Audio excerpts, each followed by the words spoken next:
নমস্কাৰ। জুবিন গাৰ্গ। জুবিন গাৰ্গ হৈছে অসমীয়া জাতিৰ প্ৰত্যেকজন ব্যক্তিৰ হৃদয়ত বৰ্তমান সময়ত আৰু ভৱিষ্যতেও জীপাল হৈ থকা এটা মহান নাম, যাৰ নাম হৈছে জুবিন গাৰ্গ।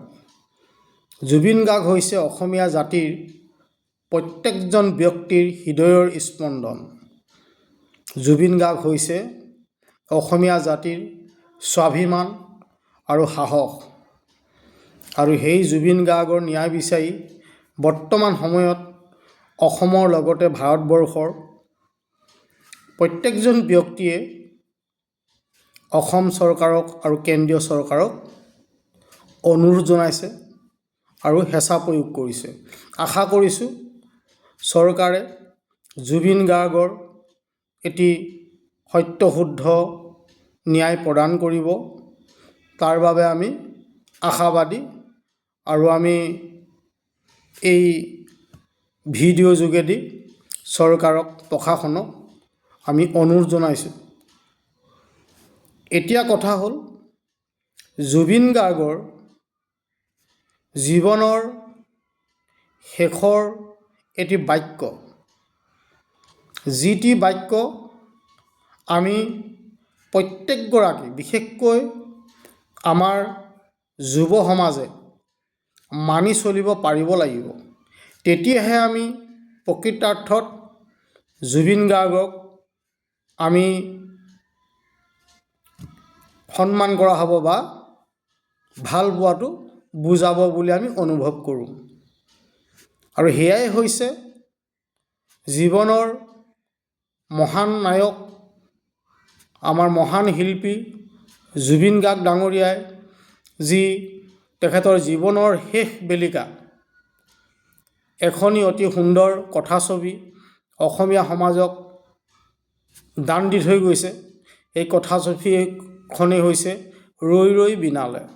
ৰৈ ৰৈ বিনালে। আমি এই ৰৈ ৰৈ বিনালে যি কথাছবি, এই কথাছবিখনি অসমৰ হয়তো প্ৰত্যেকেই উপভোগ কৰিছে আৰু আমিও কৰিছোঁ।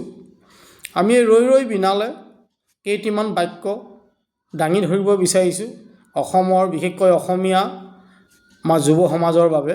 আপোনালোকে ভুল নুবুজিব। আমি যদি প্ৰকৃততে জুবিন গাৰ্গক সঁচাকৈ শ্ৰদ্ধা কৰোঁ, ভক্তি কৰোঁ, তেন্তে আমি কেইটামান কথা, আমি জুবিন গাৰ্গে আমাক যি উপদেশ প্ৰদান কৰিছে সেই উপদেশসমূহ আমি মানি চলিবলৈ চেষ্টা কৰিব লাগিব, আমি প্ৰয়াস কৰিব লাগিব। জুবিন গাৰ্গে ৰৈ ৰৈ বিনালে নামৰ কথাছবিৰ দ্বাৰাই আমাক যি উপদেশ দিছে, আমি যদি ভাবোঁ জুবিন গাৰ্গৰ জীৱনৰ শেষ মুহূৰ্ত আমাৰ অসমীয়া যুৱ সমাজলৈ যি বাৰ্তা প্ৰেৰণ কৰিছে ৰৈ ৰৈ বিনালে কথাছবিৰ জৰিয়তে, সেয়া কথাছবি নহয়। প্ৰকৃততে জুবিন গাৰ্গে সম্পূৰ্ণ কায়িকভাৱে তেওঁ আমাক উপদেশ প্ৰদান কৰিছে বুলি আমি ভাবিব লাগিব। জুবিন গাৰ্গৰ এটি দৃশ্য, তেওঁ যেতিয়া এখন সুন্দৰ বাগিচাত বহি থাকে, তেতিয়া ৰৈ ৰৈ বিনালে নামৰ এই মহান কথাছবিৰ মুখ্য যিগৰাকী নায়িকা, তেওঁৰ কাষত এটি চিগাৰেট জ্বলাই লয় আৰু তেতিয়া জুবিন গাৰ্গে কৈ উঠে যে মই চিগাৰেটৰ ধোঁৱা বেয়া পাওঁ, চিগাৰেটৰ গন্ধ বেয়া পাওঁ, গতিকে চিগাৰেট অনুগ্ৰহ কৰি চিগাৰেটটো নাখাব। ইয়াৰ পৰা আমি বুজিব লাগিব জুবিন গাৰ্গে আমাক এটি মেছেজ দিছে বা আমাৰ এটি বাৰ্তা প্ৰেৰণ কৰিছে আমালৈ, সেয়া হৈছে চিগাৰেটটো আমি ত্যাগ কৰিব লাগে। দ্বিতীয়তে জুবিন গাৰ্গে আৰু এটি সেই অভিনয়ৰ মাজেৰে আমাক এটি বাৰ্তা প্ৰেৰণ কৰিছে, সেয়াই হ'ল সুৰা। তেওঁ কৈছে যে মদ কিয় খাব লাগে, মদ খাই মানুহে কি পায়। অৰ্থাৎ জুবিন গাৰ্গে যদিও তেওঁ জীৱনকালত সুৰাপান কৰিছিলে বা নাই কৰা, সেইটো আমি বিশ্লেষণ কৰিবলৈ নাযাওঁ, কিন্তু তেখেতে জীৱনৰ শেষ যি কথাছবি, এই কথাছবিৰ দ্বাৰাই জুবিন গাৰ্গে আমাক এটা বাৰ্তা প্ৰেৰণ কৰিছে যুৱ সমাজলৈ, চিগাৰেট আৰু মদ আমি এৰাই চলিবৰ বাবে আমাক এটি সুন্দৰ বাৰ্তা প্ৰেৰণ কৰিছে বা উপদেশ প্ৰদান কৰি গৈছে। 3 নম্বৰে তেওঁ গুৰুত্বপূৰ্ণ আৰু এটি কথা কৈছে, সেয়াই হৈছে যে মই কাৰোলৈ ভয় নকৰোঁ, মই মাত্ৰ এটা বস্তুলৈ ভয় কৰোঁ, সেয়া হ'ল সময়। মই সময়লৈ বৰ ভয় কৰোঁ। হয়, সেইটো সুন্দৰ কথা। আমিও প্ৰত্যেকেই সময়ক মানি চলিব পাৰিব লাগিব। যি সময়ত যি কাম আমি কৰিব লাগিব, পঢ়া সময়ত পঢ়া, খেলা সময়ত খেলা, কামৰ সময়ত কাম, আমি নিজক ফাঁকি মাৰিব নালাগিব। আমি সময়ৰ লগত মিলি যাব পাৰিব লাগিব। সময়ৰ কাম আমি সময়ত কৰিব লাগিব। তেতিয়াহে আমি সেই জুবিন গাৰ্গৰ যি মহান বাণী, মই কেৱল সময়কহে ভয় কৰোঁ বুলি যি তেওঁ আমাক বাৰ্তা প্ৰেৰণ কৰিছে, সেই জুবিন গাৰ্গদেৱক আমি শ্ৰদ্ধা ভক্তি কৰাৰ লগতে তেওঁক সন্মান জনোৱা হ'ব। আৰু তেতিয়াহে আমি প্ৰকৃত শ্ৰদ্ধাঞ্জলি জনোৱা হ'ব বুলি আমি ব্যক্তিগতভাৱে অনুভৱ কৰোঁ। কেৱল সেয়াই নহয়, তেওঁ আৰু এটি অতি সুন্দৰ উপদেশ দিছে, সেয়াই হ'ল জীৱ হত্যা। যেতিয়া আমাৰ সৰ্বভাৰতীয় পৰ্যায়ৰ এগৰাকী আৰ্টিষ্ট বা শিল্পী গোবিন্দা নামৰ যি অভিনেতা আছিলে এগৰাকী, আপোনালোকে সকলোৱে চিনি পায়, হিন্দী চিনেমাৰ অভিনেতা, তেওঁ যেতিয়া কামাখ্যা মন্দিৰত আহি মহ বলি দিছিলে, তেওঁ জুবিন গাৰ্গে প্ৰতিবাদ কৰিছিলে। আপোনালোকে সকলোৱে জানে যে কিয়, যদি বলি দিবলৈ মন আছে নিজক দিয়ক, তে জীৱ হত্যা কিয় কৰিব লাগে। ইয়াৰ দ্বাৰা আমাক এটা মেছেজ দিছে বা বাৰ্তা প্ৰেৰণ কৰিছে যে আমি কোনো ধৰণৰ বলি বিধানৰ লগত জড়িত হ'ব নালাগে। ধৰ্মৰ নামত অন্ধবিশ্বাসৰ বলি হৈ বা পৰম্পৰা দোহাই দি আমি বলি বিধান কৰিব নালাগে। এই কথাখিনি আমি মানিব লাগিব। আৰু আমাক তেওঁ গছ ৰুবৰ বাবে আমাক যি পৰামৰ্শ দিছিলে, সেয়া আমি মানিব লাগিব।